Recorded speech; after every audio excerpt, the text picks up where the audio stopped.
2 years ago, my daughter handed me $10 and told me to disappear from the home I built with my own hands. Today, she wants to move into my new lakefront estate, because now I'm a millionaire. She didn't call to apologize. She didn't ask if I was okay. She just wanted to reconnect. After stealing my house, erasing my name from every document, and tossing me aside like last week's mail. But I've waited for this moment. What she doesn't know is that I've built something stronger than revenge. This dinner she invited me to, it's not a reunion, it's a reckoning. I've prepared everything: witnesses, evidence, justice. By the time dessert is served, the masks will fall, the truth will burn, and the woman they erased will rise. She thought I'd come crawling back, but I'm walking through that door not to beg. I'm walking in to end this. Margaret Lawson had always believed that love was an action, not just a word. She spent 40 years proving it. As a registered nurse in a busy Seattle hospital, she'd held the hands of dying patients more times than she could count, often while her own heart broke quietly in the background. But her most enduring sacrifice wasn't for patients, it was for her family. At 34, she had Khloe. Daniel, her husband, promised stability and partnership, but gave her infidelity and distance instead. When Margaret discovered the affair with Linda, a pharmaceutical rep half his age, she didn't scream or throw plates. She packed his things and focused on her daughter. Khloe became her universe. Every overtime shift Margaret pulled, every back-to-back double, every missed meal was for Khloe's future. She put away money slowly, diligently, like placing bricks for a future she couldn't yet see. The college fund, the just-in-case fund, and the dream fund. For a bakery Khloe once said she wanted when she was 12. Margaret remembered. By the time Margaret retired at 66, her knees were worn, her back stiff, but her spirit still intact. Khloe had graduated college. Daniel had remarried.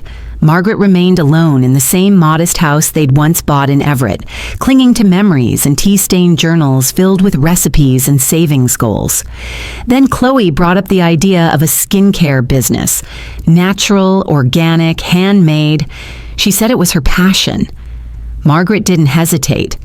"Use the house," she said. "Use the savings. Build something you believe in." It wasn't just about money, it was trust. It was legacy, a chance to give her daughter the one thing Margaret had never received: complete faith. They went to the bank together. Margaret transferred $175,000 into a joint account under Khloe's name. She even agreed to have the house title shifted temporarily, for business loan reasons, Khloe explained. "It's just easier for paperwork, Mom. You're retired. If we're doing licensing and inventory, it'll make things smoother." Margaret hesitated for a moment, but then signed. "It's still our home," Khloe had promised, kissing her mother's cheek. For the next few weeks, Margaret watched as contractors came and went. Walls were painted pastel green, the kitchen was ripped out and replaced with sleek stone counters and chrome fixtures. Her antique furniture disappeared, replaced by minimalist decor. The backyard garden, her pride and joy, was dug up and leveled for parking. "It's modern," Khloe said, brushing off her mother's concern. "We need a showroom vibe, not Grandma's cottage."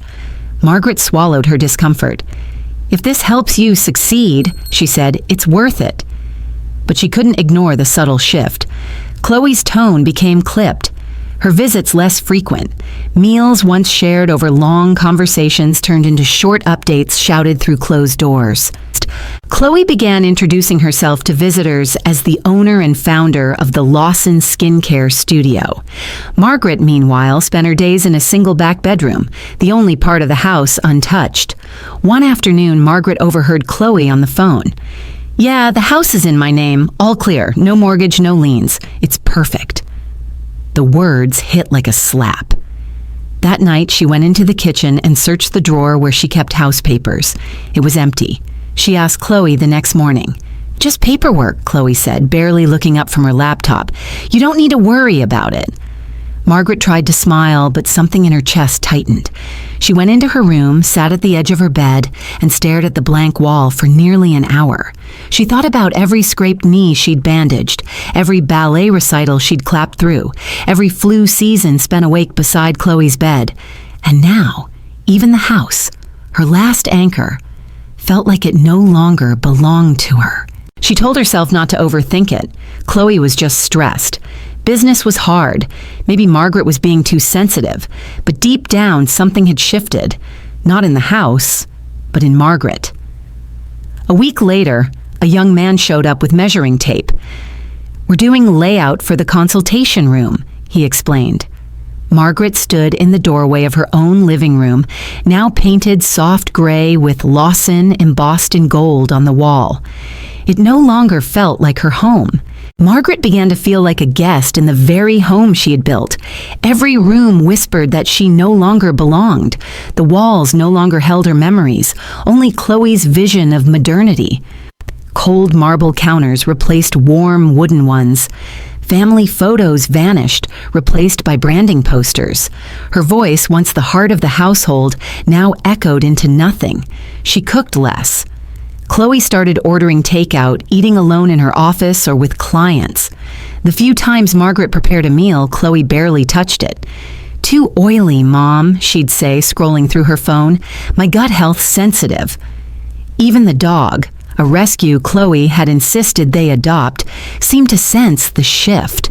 Once curled up at Margaret's feet, he now barked at her bedroom door like she was the intruder. And then came Linda. Margaret hadn't seen her in nearly a decade, not since the divorce papers were finalized and Daniel married his rebound. But one Tuesday morning, there she was, standing in the kitchen in yoga pants, sipping green juice like she'd always belonged. "Oh, Margaret," Linda chirped with fake warmth. "You're still here?" "Still here? I thought Khloe said you were moving soon," Linda continued, placing her glass delicately in the sink and not washing it. "You know, for your peace of mind. Senior retreats are so lovely these days." Margaret smiled tightly. "This is my home." Linda blinked as if hearing a foreign language. "Well, technically..." Khloe appeared behind her, makeup flawless, phone glued to her ear. "Mom, can we not do this now?" Margaret said nothing. She went to her room, closed the door, and let her silence speak. Over the following days, Linda kept showing up, sometimes for brunch meetings, other times for spa nights in the living room.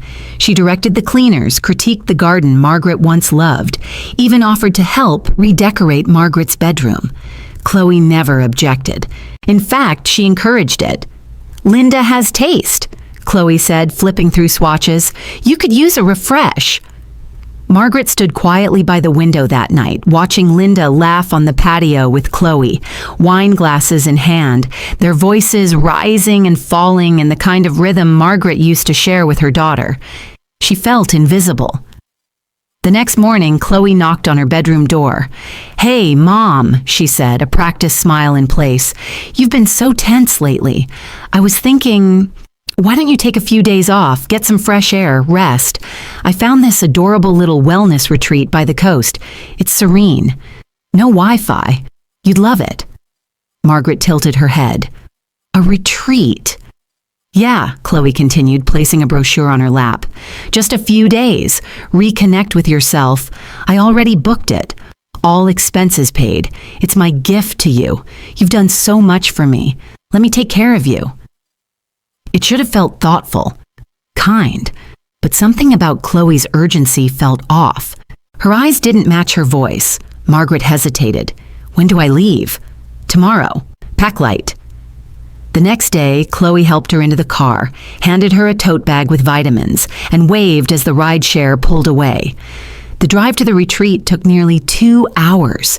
Nestled in the pines, the place was rustic but clean. Margaret checked in, feeling uncertain but too tired to fight her instincts. She handed over her phone at the front desk, as the facility required digital detox. She tried to settle in. 2 days passed. On the third morning, Margaret borrowed the receptionist's landline to call Khloe, just to check in. Disconnected. Her heart raced. She called the house number, also disconnected. Something was wrong. Margaret packed immediately. She didn't wait for the next shuttle. She begged a gardener for a ride to the nearest bus station. It took nearly 5 hours and 3 transfers to make it back to Everett. When she reached her street, her feet ached and her coat clung with sea damp. But the shock hit harder than the wind. Her key didn't fit. Confused, she knocked. A new face opened the door, smiling politely. "Can I help you?" "I live here," Margaret said. The woman looked behind her. "Oh, you must be the previous owner. We just closed on this place last week. It's beautiful, isn't it?" Margaret staggered back. She turned slowly toward the for sale sign, now removed. The garden she planted had been ripped out, her furniture gone. The brochure Khloe gave her was still in her bag. So was the betrayal. The bus station smelled like metal, exhaust, and yesterday's despair. Margaret stood there in a rain-slicked coat, her suitcase at her feet, and 10 crumpled dollars in her hand. Khloe didn't even get out of the car. "You'll be okay, Mom," she had said moments earlier, rolling down the window halfway. "You're strong. You always land on your feet." And then she was gone. Margaret stared at the bills, still warm from Khloe's hand. $10. After 32 years of motherhood, of sacrifices, of putting Khloe before herself, all she was worth was 2 faded 5s. She blinked, fighting the tears. A retired nurse, a mother, a homeowner, now a woman with no address and barely enough for a bus ticket, standing under flickering lights with nowhere to go. She bought the cheapest fare she could, $7.50 to Tacoma. The man at the counter didn't look her in the eye. When she arrived, the air smelled of wet pavement and gasoline. She walked until her legs hurt and her fingers stung. At the edge of the freeway, a small neon sign blinked. "Evergreen Motel, 25 night, weekly rates available." She counted her coins. Not enough for even one night. Inside, the clerk behind the plastic shield watched her approach like he'd seen this scene before. "I have $10, she said softly. "Do you do short stays?" He sighed. "Check back tomorrow. Maybe we got a cleaner spot open. Try the shelter in the meantime." She turned away, not knowing where to go. Eventually, she found an all-night diner. The waitress, maybe sensing something in Margaret's tired posture, let her stay in the corner booth as long as she nursed a coffee. By morning, her joints ached from sleeping upright, her lips dry from shame. She went back to the motel and used the last of her money on a room with a stained mattress, buzzing light, and a mini fridge that didn't work. She sat on the bed and cried for the first time in years. The next morning, she walked to a nearby strip mall and checked the help wanted signs. Most didn't even take her resume. Others smiled politely and said, "We'll call you." At a small family-owned diner, she asked the owner directly.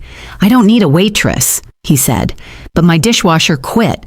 You good with your hands?" Margaret nodded. The work was hard. The steam scalded her wrists. Plates came in like waves. Her back screamed by hour 6. But she stayed. She didn't have options, only determination. She made $62 her first day. She wept in the motel room, not from pain, but because she was still capable of standing, of doing, of surviving. In the evenings, she'd walk around collecting her thoughts between gas stations and laundromats. Sometimes she bought instant noodles from the convenience store. Other nights, just hot water and lemon. After 3 weeks, she picked up a second job, nights at a hospice center, cleaning rooms, and folding linens. The nurses barely spoke to her, but the patients... Some held her hand, mistaking her for someone else. Others told stories of families that never visited. She listened. She nodded. She carried their grief in silence. On weekends, she cleaned office buildings, scrubbing toilets, emptying bins, sweeping lobbies that smelled like corporate perfume. She told herself, "This isn't punishment, this is resurrection." She kept a small notebook, her dignity journal, she called it. Each day she'd write down one moment she felt useful, one moment she refused to break. "I made Mrs. Patel laugh today.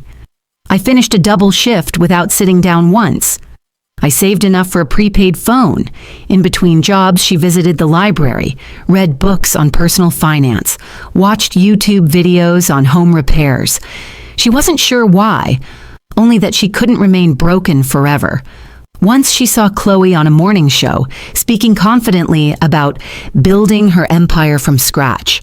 Margaret turned off the TV without flinching. She didn't feel hate, not yet, just the weight of absence.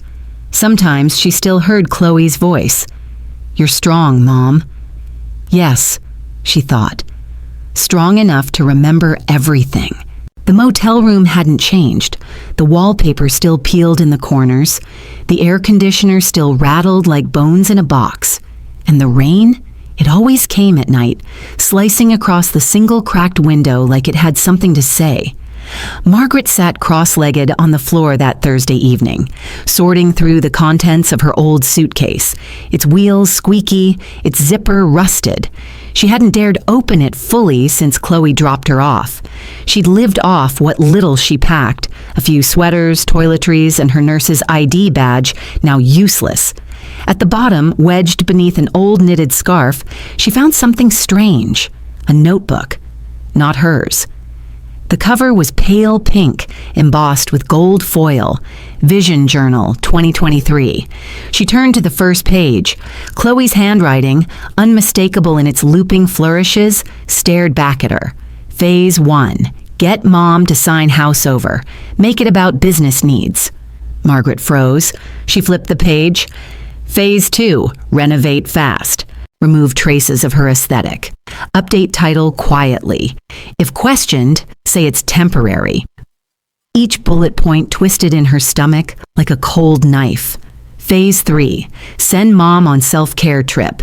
Hire cleaning crew same day. Change locks immediately. Her hands trembled as she turned another page. Vision. Me and Linda run business together. Mom, wow, too outdated for brand. There was no remorse in the tone, only strategy.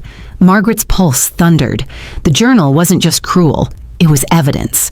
Calculated betrayal, detailed in pastel ink, with bullet points and timelines like a hostile takeover. She closed the notebook, her fingers numb. How could Khloe write this? How long had she planned it? And more terrifying, how could she execute it without hesitation? That night, Margaret didn't sleep. She sat on the edge of the bed with the notebook in her lap, watching headlights flash across the thin curtains. Her mind kept repeating one word: why? The next morning, driven by something she couldn't name, she called Daniel. Not Khloe, not Linda, Daniel. His voice hadn't changed much, still smooth, still detached. "Margaret," he said cautiously, "everything okay?" She laughed once bitterly. Define okay. A pause. "I need to ask you something," she said, gripping the phone tighter. "Did you know? About the house? About what Khloe did?" Another pause, then a sigh. "I knew she had plans," Daniel admitted. "She told me bits and pieces, said you'd given her everything freely, that you were tired."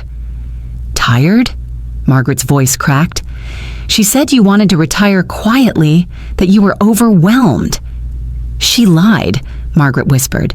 "She planned it, like a corporate merger." "I didn't know the details," he said, voice quieter. "But Khloe's an adult. I figured she'd work it out with you." Margaret laughed again, sharper this time. "She worked it out, all right. She worked me out of my own life." He didn't respond. "You let it happen," she said softly. "You let our daughter erase me."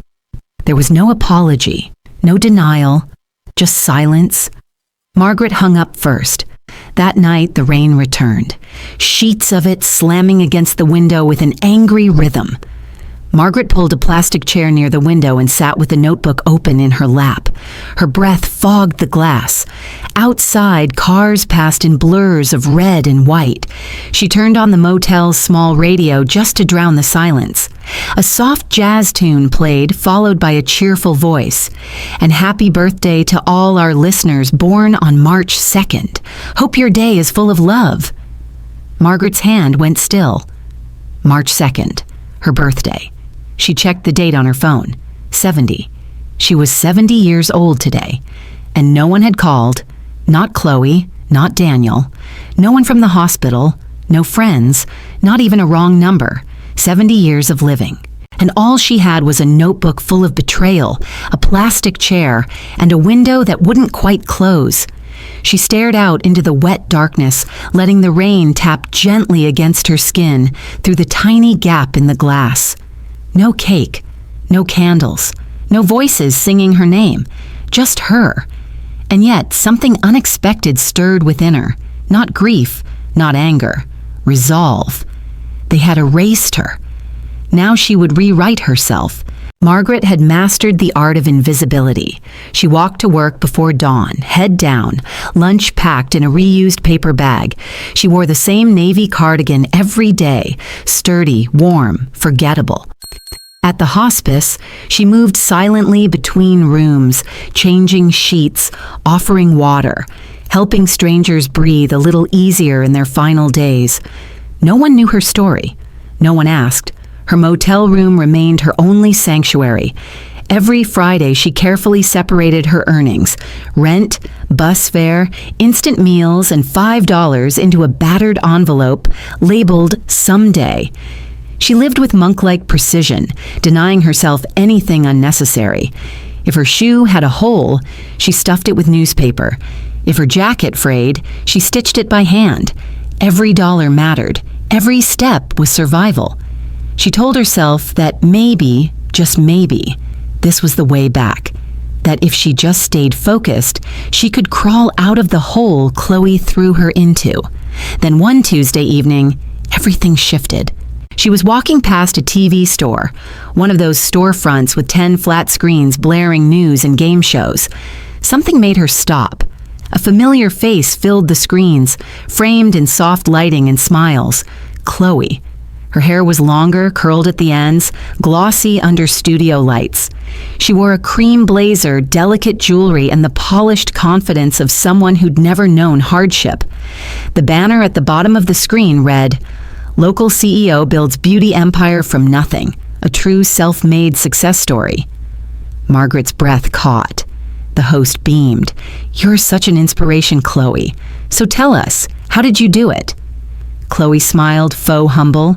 "It wasn't easy. I started with nothing.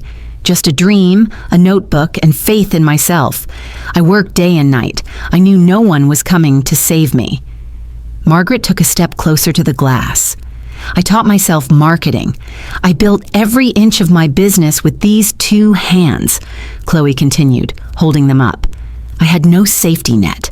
Just drive." The host nodded, clearly impressed. "And your parents? What role did they play in all this?" Khloe gave a practiced pause, then tilted her head.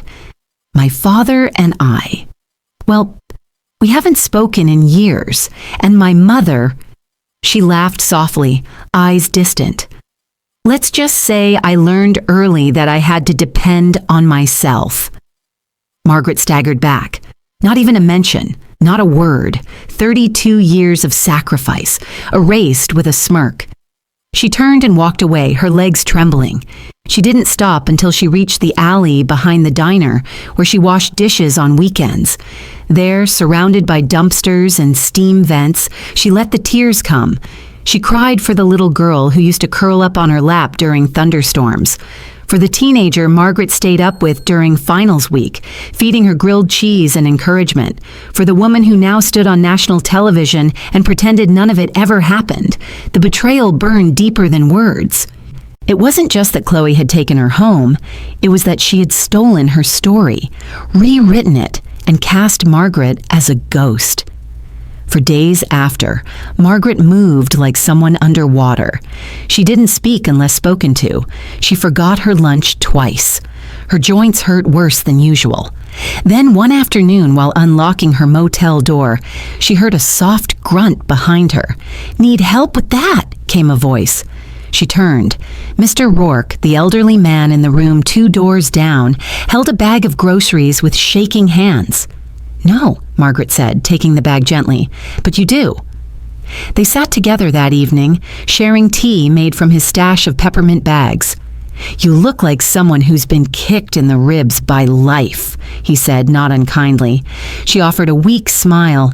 "Something like that." He waited. She told him everything. Not the whole mess, but enough. Enough about Khloe, the house, the notebook, the motel, the job, the betrayal. When she finished, she looked away, embarrassed. Mr. Rourke leaned back, exhaled slowly. "They didn't forget you, you know." Margaret blinked. "They sure act like it." He shook his head. "No, they didn't forget. They can't forget. That kind of love doesn't go unnoticed." "Then why pretend I never existed?" she whispered. He stared into his mug. "Because if they remembered you, they'd have to remember the sacrifices, the hard truths, the debt they owe. And that's heavier than guilt. It's shame. People will twist the past any way they can to avoid facing who they really are." Margaret said nothing. "You're not forgotten, Margaret," he said gently. "You're avoided. There's a difference." She felt something shift in her chest, a pressure release. Not forgiveness, not peace, but clarity. And clarity, she realized, was the first step to reclaiming power. Opportunity rarely knocks in shining armor. Sometimes it walks into a greasy diner wearing muddy boots and asking for extra napkins. It was a Saturday afternoon and Margaret was elbow deep in dishwater at the back of Malone's Cafe. The lunchtime crowd had come and gone. The remaining patrons were mostly regulars. Truckers, retirees, and the occasional lost tourist. That's when he walked in, tall, slightly balding, with a clipboard tucked under one arm. He sat in the back booth, ordered a black coffee and the cheapest item on the menu, grilled cheese with tomato soup. Margaret didn't notice him at first, but after his third visit in a week, she started paying attention.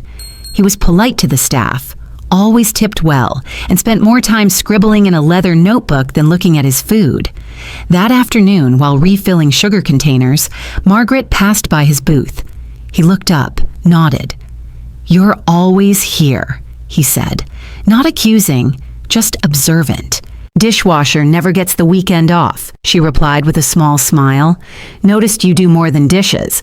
I saw you sweeping the sidewalk yesterday before opening. That's not your job, is it?" She shrugged. "If I'm standing still, I get antsy."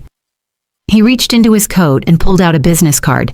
"Name's David Henley. I flip properties, houses, rentals. You ever done any house cleaning outside of this place?" Margaret frowned. "You mean, like, regular cleaning?" "Sort of," he said. "One of my assistants quit. I need someone reliable. Help prep homes before staging. Cleaning, minor repairs, organizing invoices. Nothing fancy. Just someone who shows up and doesn't quit halfway through." She hesitated. "I'm not a contractor." "You're someone who does what needs doing," he said. "That's rarer than you think." She looked down at the card. It read, "Henley Properties. Reviving neighborhoods. One home at a time." "Think about it," he added, sliding the last piece of his grilled cheese into his mouth. "It pays better than this place." That night, she stared at the card in her motel room. She Googled him on her prepaid phone. The website was basic but legitimate. Testimonials, photos of before and after homes, and a few news clippings. Local entrepreneur revives abandoned homes across King County. Something stirred in her. The next day she called. Her first day on site, Margaret wore her nurse sneakers and brought her own gloves. The house was a wreck. Holes in the drywall, broken tiles, mold in the corners. David handed her a broom, a stack of trash bags, and walked her through the basics. She expected to hate it, but as she swept, scrubbed, and sorted, a strange satisfaction bloomed.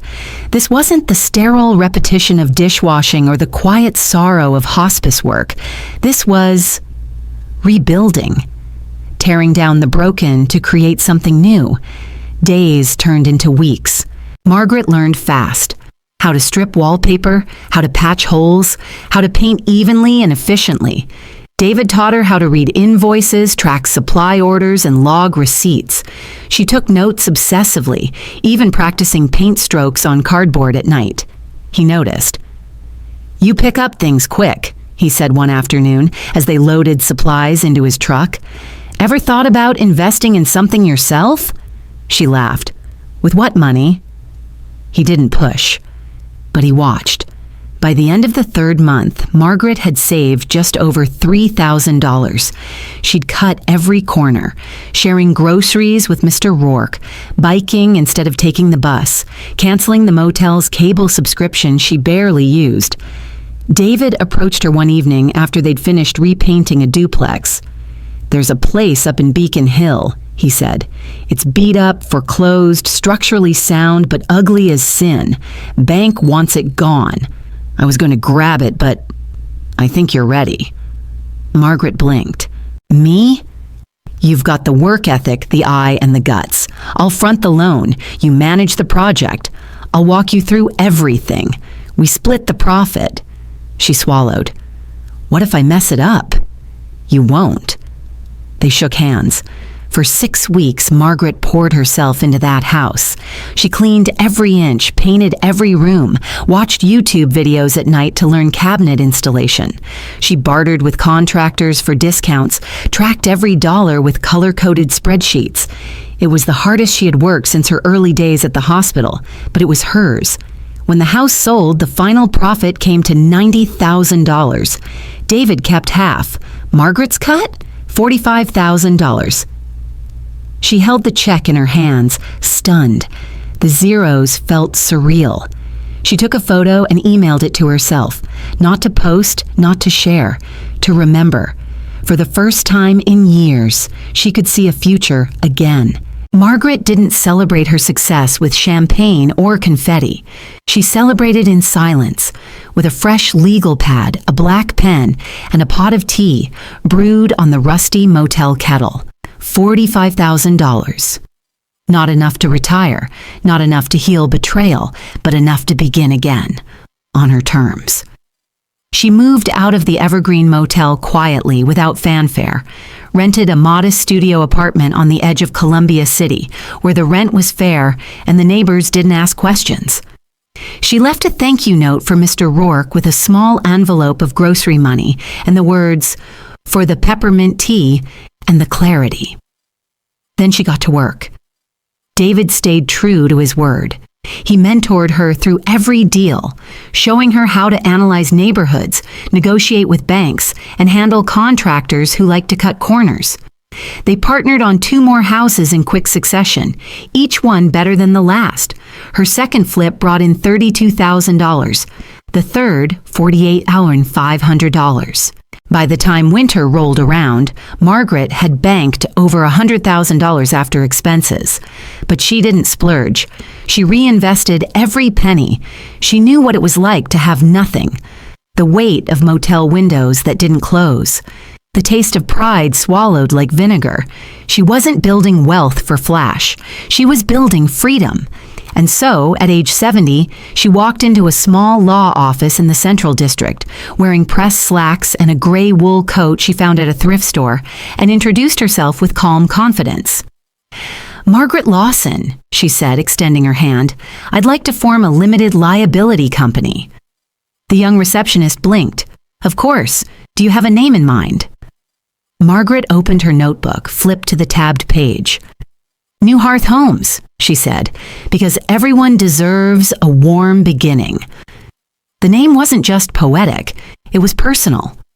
Hearth, a place of warmth, where fires burned, where families gathered. She would build homes, not just houses for people like her, people who had been cast out and forced to rebuild in the dark. By March, she had 4 employees, a young accountant named Layla who dropped out of corporate finance to work for someone who actually cared about people, a contractor with a criminal past and hands that shook when talking about second chances, and 2 part-time interns from a local community college. They worked from a tiny office above a dry cleaner. The floors creaked, the heater clanked. But the energy inside was electric. Each project carried a purpose. Every client received more than drywall and tile. They got dignity back. Something Margaret now knew was more valuable than square footage. But as the business grew, so did the need to protect what she was building. She hadn't forgotten Khloe. The betrayal wasn't just about the house or the lies on national TV. It was the erasure. Margaret didn't want revenge. She didn't want confrontation. She wanted distance. And so, she hired a private attorney named Priya Nandani. Sharp as a scalpel, calm as still water. Priya didn't flinch at Margaret's story. She just listened, took notes, and asked the right questions. "Are you ready to sever everything?" Priya asked one afternoon as they reviewed estate documents. Margaret nodded. Yes, quietly, permanently.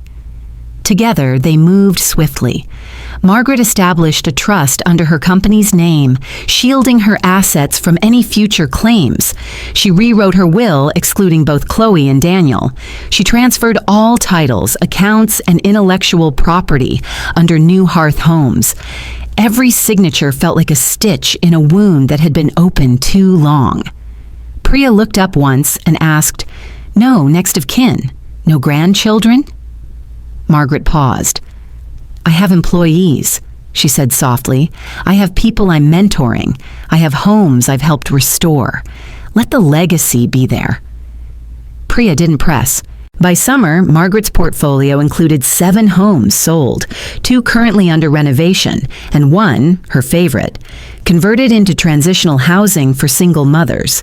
The woman who had once scrubbed motel toilets now had a company laptop, a growing reputation, and a life so far removed from the pain of the past, it almost felt like fiction. And yet, she carried that past in her spine, in her silence, in the way she double-checked every lock and every legal document. Khloe never called. Daniel never reached out. Margaret didn't expect them to.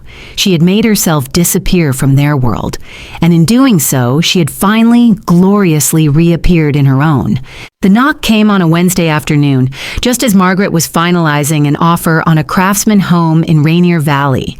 She wasn't expecting visitors, certainly not the ghost that stood on her porch, trembling, soaked from the rain. Khloe.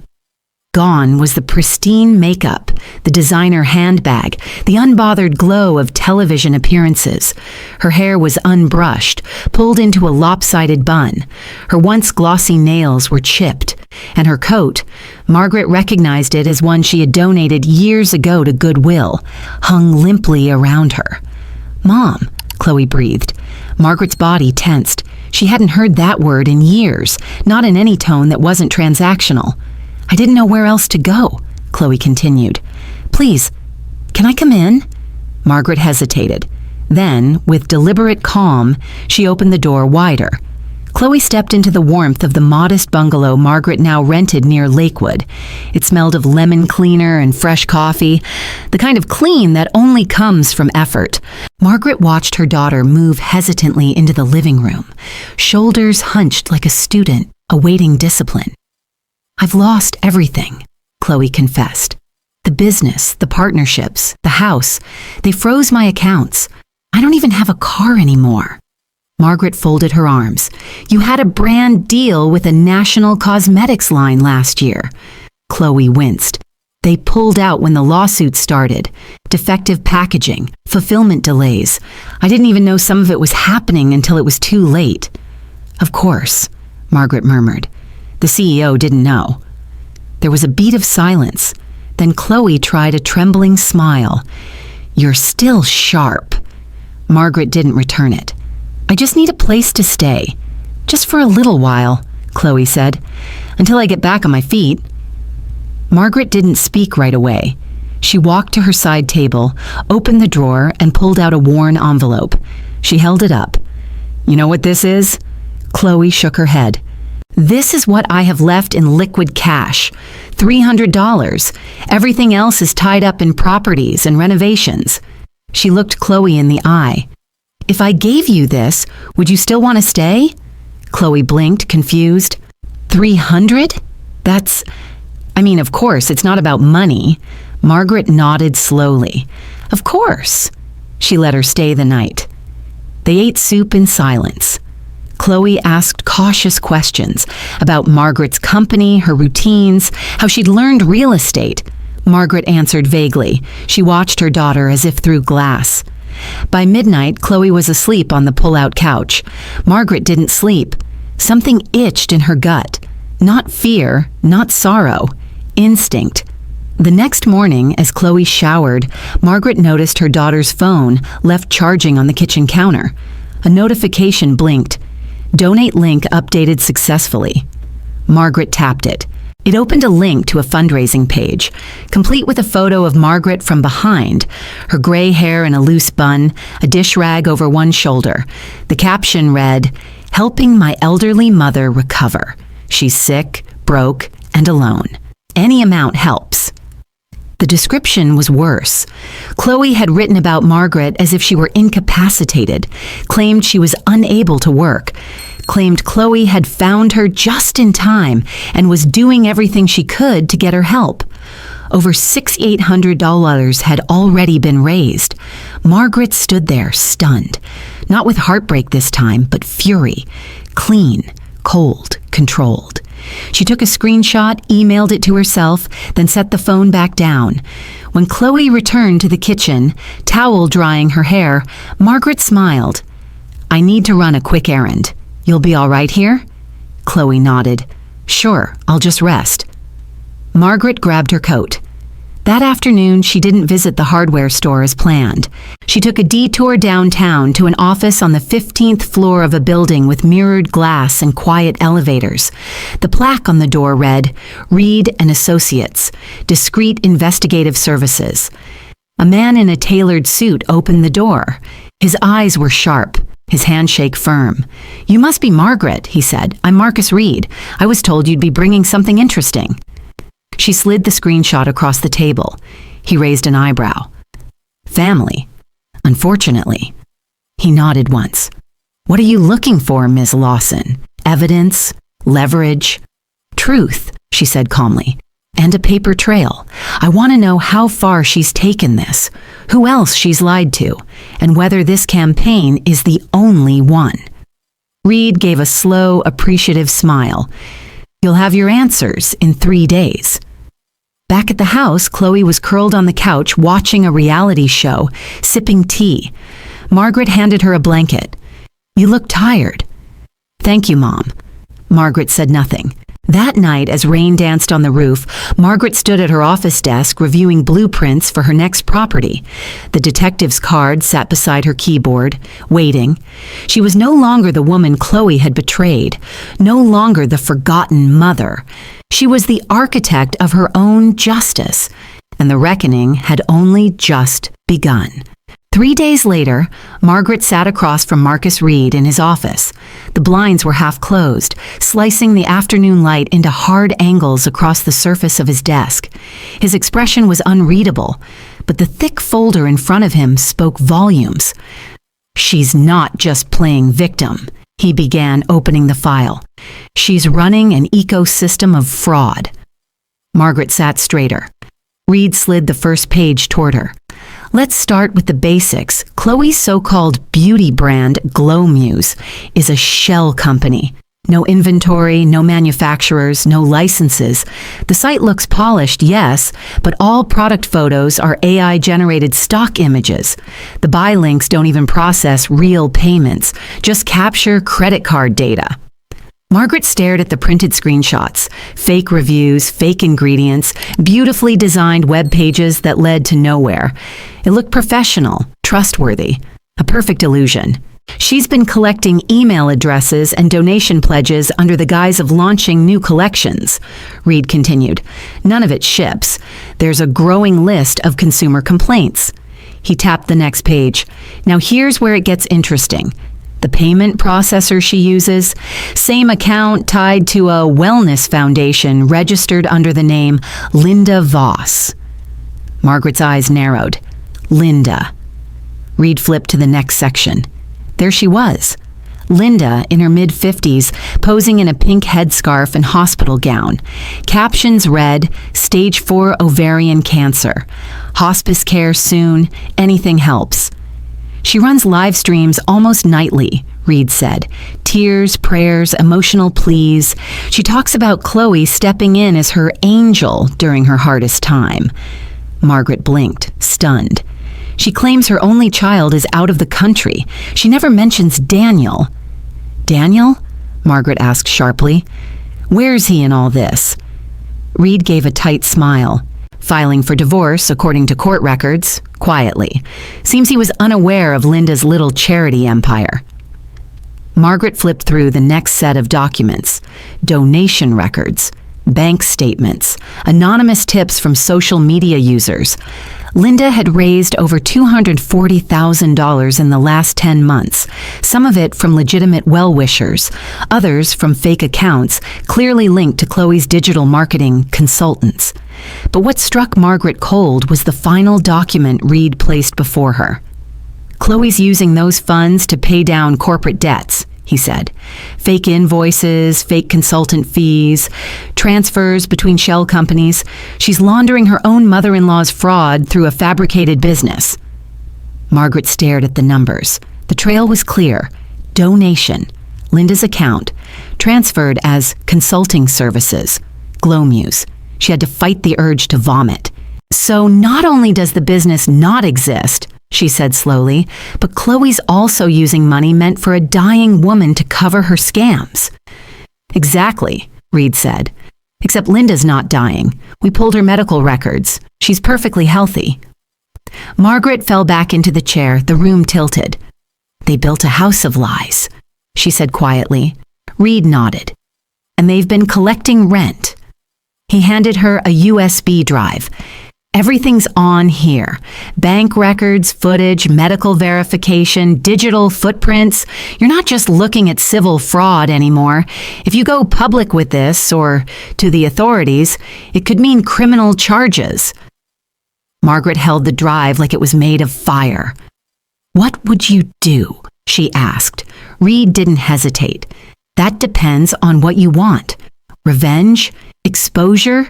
Legal restitution? Margaret's jaw tightened. I want truth. I want them to feel the weight of what they've done, not in private, in public. She stood slowly, slipping the USB into her coat pocket. It's time their mask fell off in front of the world. Later that evening, back at her home office, Margaret booted up her laptop. She opened a new file labeled Final Reckoning. First, she drafted a statement. Honest, unforgiving. Every line pulled from the truth. The erasure of her sacrifices, the calculated betrayal, the exploitation of kindness for profit. Then she composed an email. Subject, urgent story tip. Fraud in the wellness and beauty industry. To jessica.chenuseattletribune.com. Attachments, USB contents, testimony draft, list of donors, medical records, Linda Voss. She read it once, then again. Her finger hovered, then clicked, send. Across town, Khloe was in the middle of another video shoot. She'd borrowed a friend's living room for the backdrop, carefully arranging product boxes in the background. She wore soft pink minimal makeup, enough to look natural, polished. Today I want to talk about resilience, she said, facing the camera, about rebuilding after life knocks you down, about how I support my brave, sick mother-in-law through the hardest time of our lives. She paused, just as she'd rehearsed, letting her voice crack slightly. The effect was flawless, but somewhere behind that perfectly angled shot, the foundations of her story had begun to shift. Because the mask? It was about to shatter. Margaret moved with the precision of a surgeon in the hours that followed. She wasn't just angry. She was awake. Awake in a way that pierced through years of betrayal, silence, and self-doubt. She didn't react with rage. She responded with documentation. Step 1, gather the voices. She began calling names from a list she'd compiled with Marcus Reed's help. Individuals who had left reviews, posted complaints, or emailed Khloe's defunct customer service inboxes. Victims of Glowmuse, people who had pre-ordered skin creams that never arrived, who had sent follow-up emails into digital silence. Some were angry, others despondent. All of them had a story. Margaret listened. She took notes. She apologized on behalf of the woman who once shared her DNA. Within 48 hours, she had collected 34 detailed accounts of consumer fraud, all from individuals who had trusted a brand built on lies. Step 2. The legal trigger. She printed everything: emails, receipts, bank screenshots, text logs. She sorted them into folders with names, phone numbers, and dollar amounts. It felt like building an army. Then she made her appointment. The law office of Merritt, Klein & Associates didn't look like much from the outside, tucked between a bakery and a pet grooming salon. But inside, the air buzzed with quiet authority. Margaret stepped into the conference room, her folders tucked under one arm. Merritt Klein, gray-haired and sharp-eyed, reviewed the first set of documents with a whistle. "Your daughter's bold and sloppy." Margaret said nothing, just handed him another stack. Merritt leaned back in his chair. "This isn't a simple fraud case. You've got wire fraud, deceptive marketing, non-profit tax violations, medical misrepresentation. This could go criminal fast." "I want a civil suit," Margaret replied. "File on behalf of the victims. Let her face the people she hurt." He raised an eyebrow. "You don't want to be a plaintiff?" "No," she said. "I want to be the one who brings them all together." Merritt gave a satisfied nod. "You'll be our anchor witness then. Let's move." As his paralegals began scanning files, Margaret sent her next message. Step 3, the spotlight. She emailed Jessica Chen, the investigative journalist from the Seattle Tribune. The subject line was simple: confirmed evidence, Linda Voss medical fraud. Jessica responded within the hour, breathless with anticipation. Her team had already been tracking Linda's Instagram for months, suspicious of her donation spikes and perfectly timed, tearful videos. But now, with medical records showing no diagnosis matched against financial transfers to Khloe's failed company, they had a scandal. Jessica promised the story would go live Saturday at 8 p.m., right in the middle of Margaret's carefully planned reunion. Because step 4, stage the trap. Margaret stood at her stove that Friday night, stirring a pot of stew. She added bay leaves, a touch of garlic, comfort scents she hadn't smelled in years. She pulled plates from the cupboard, set the table for 4, lit candles that flickered like old secrets. Then she made the call. "Khloe," she said, keeping her voice light, practiced. "I've been thinking about everything. And well, I was able to take out a small loan from a local lender. Nothing huge, but it should help me keep the lights on a bit longer." Khloe paused. "You took out a loan?" "Only a few thousand," Margaret said sweetly, "but it felt like a win. So I thought, why not celebrate? Come over tomorrow. We'll have dinner like old times." She held her breath. On the other end, Khloe chuckled. "That's great, Mom. I was worried about you. I'll be there." Margaret smiled. "I'll make your favorite, rosemary chicken." They hung up.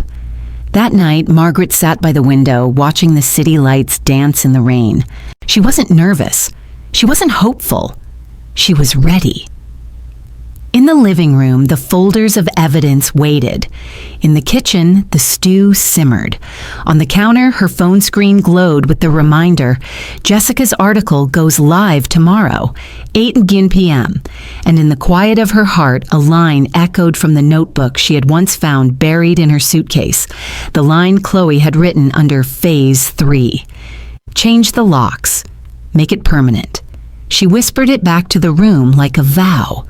"Yes, Khloe," she said aloud, turning off the kitchen light. "Let's make it permanent." The table was set with precision. Margaret laid out her grandmother's china, polished each fork until it shone, and folded the linen napkins into careful triangles. The roast chicken rested in the center of the table, golden and fragrant, surrounded by roasted vegetables and a thick rosemary juice. It looked like a reunion. It smelled like forgiveness. But it wasn't either. At 6:45 p.m. sharp, the doorbell rang. Margaret opened it with the warmth of a host, not the steel of a strategist. Khloe stood on the doorstep wearing a soft beige sweater, a necklace that glinted in the light, and a carefully rehearsed smile. Behind her, Linda appeared in full makeup, her silk headscarf a performative nod to her cancer battle. "Smells amazing in here," Khloe said, stepping inside. "I thought I'd make something comforting," Margaret replied. "It's been a long year for all of us." Linda pressed her hand to her chest dramatically. "You have no idea, sweetheart. Between chemo and Khloe's business struggles, it's been..." She paused, sniffled. "But tonight feels like healing. Family healing." Margaret nodded slowly. "Yes, tonight is definitely about resolution." They settled into the candle-lit dining room, exchanging pleasantries over bites of chicken and soft wine sips. Khloe talked about new investors. Linda rambled about gratitude and inner peace. Margaret smiled, nodded, refilled glasses. Her heartbeat was steady, her mind already counting down. At 7:28 p.m., she excused herself to fetch dessert. At 7:30 p.m. sharp, the doorbell rang again. "I'll get it," Linda offered, but Margaret was already crossing the room. Standing at the door was a man in a charcoal gray suit, holding a manila envelope. "Khloe Lawson?" he asked formally, stepping into the light. Khloe, halfway through a laugh, froze. "Yes?" He handed her the envelope. "You are being served with legal documents pertaining to a class action lawsuit filed by 23 plaintiffs related to the fraudulent business practices of Glowmuse LLC. You are required to respond within 21 days. Khloe stood there, stunned. Linda blinked rapidly. "What is this? Some kind of prank?" The man turned without another word, disappearing into the evening fog like a ghost summoned for justice. Khloe's hand trembled as she tore open the envelope. "Fraudulent marketing, misrepresentation of goods, identity theft, violation of Consumer Protection Acts," she read aloud, voice cracking. "This is ridiculous," Linda snapped. "It's some disgruntled customer trying to smear you." Margaret returned to the dining room, holding a tray of creme brulee. "I thought we could use something sweet," she said, setting them down gently. Khloe rounded on her. "Did you know about this? This lawsuit?" Margaret raised an eyebrow. "I thought you said the business was going well." Khloe stammered, clutching the papers. "This must be a misunderstanding." "Oh, I'm sure it is," Margaret said calmly. "Sometimes when people lie enough, they forget which version of the truth they last told." At 8 p.m., Linda's phone buzzed, once, then again. Then it didn't stop. Within seconds, her screen lit up with notifications, hundreds of them, comments, shares, private messages. She frowned, opening Instagram. The headline greeted her like a slap across the face. "Influencer exposed, woman fakes cancer for hundreds of thousands in donations." Below it, a photo of Linda, taken from one of her live streams, alongside medical records and a detailed expose written by Jessica Chen. "No," Linda whispered. She scrolled down. The article laid everything bare. The false diagnoses, the stolen images, the donation tracking. It quoted hospital officials, it cited tax discrepancies, it linked Khloe directly to the fraudulent transfers. "This isn't happening," Linda gasped, her fingers flying across her phone, trying to delete comments, block users. But the wave was already crashing. "Oh my God," Khloe muttered, her voice hollow. "They linked it to me, to my business." Margaret stepped back, watching them spiral. "I told you," she said softly. "Resolution." Linda stood, her face pale, furious. "You planned this." "I planned a dinner," Margaret replied. "The rest? That's just the truth finally catching up." Khloe turned to her mother, eyes wide with something like betrayal. Ironic, really. "Why would you do this to us?" she asked, breath shaky. "You did it to yourselves," Margaret said. "I just stopped cleaning up the mess." The room had fallen into chaos. Linda fumbled with her phone, her hands trembling as she tried to shut down the app, delete comments, stop the storm she could no longer control. Khloe, clutching the lawsuit papers, moved in circles like a trapped animal, muttering, pacing, trying to rationalize the tidal wave of exposure that had just crashed through the evening. but Margaret remained calm, steady, unmoving, until another knock echoed through the front hallway. Khloe froze. "Is it the press?" Margaret shook her head. "I didn't invite reporters." Linda backed into the corner, clutching her headscarf. "Don't open it, please, don't." But Margaret already had, and standing on her porch, looking older, grayer, and infinitely heavier in the shoulders, was Daniel, her ex-husband. For a second, no one breathed. Then Khloe let out a startled whisper. "Dad?" Daniel stepped inside, quietly closing the door behind him. He wasn't wearing a suit like the old days, no watch, no tie, just a wool coat and the expression of a man who had watched the world rot from the inside and finally decided to say something. "I came," he said softly, "to witness something I should have stood up for years ago." His eyes moved across the room, stopping on Khloe, trembling with rage, Linda, white as paper, and finally, Margaret, who stood with her spine straight and her hands folded calmly in front of her. "I came to watch the mother of my child take back her dignity," he said. Linda gasped, and then, suddenly, her knees buckled. She hit the floor hard, a shocked whimper escaping her lips. Khloe screamed, rushing to her side. "Mom! Mom!" But it was no heart attack, no fainting spell, just performance, another mask slipping. Linda's eyes opened before she even reached the ground. The show was over. Margaret took one step forward and addressed Daniel without bitterness. "You knew," she said quietly, "didn't you?" He nodded. Enough to be ashamed of it. "Oh, and now?" "Now I'm ready to be accountable." Khloe clutched her mother's hand, her mascara smeared, her cheeks wet. "You can't do this," she said, looking up at Margaret. "You're my mother. You're supposed to protect me." Margaret looked at her with eyes no longer soft, no longer pleading. "I did protect you," she said. "For 35 years. I protected you from consequences, from reality.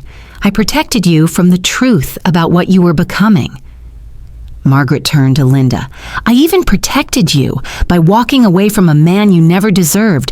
I didn't ruin you, you ruined yourselves." "You don't understand," Khloe sobbed. "People make mistakes." Margaret nodded slowly.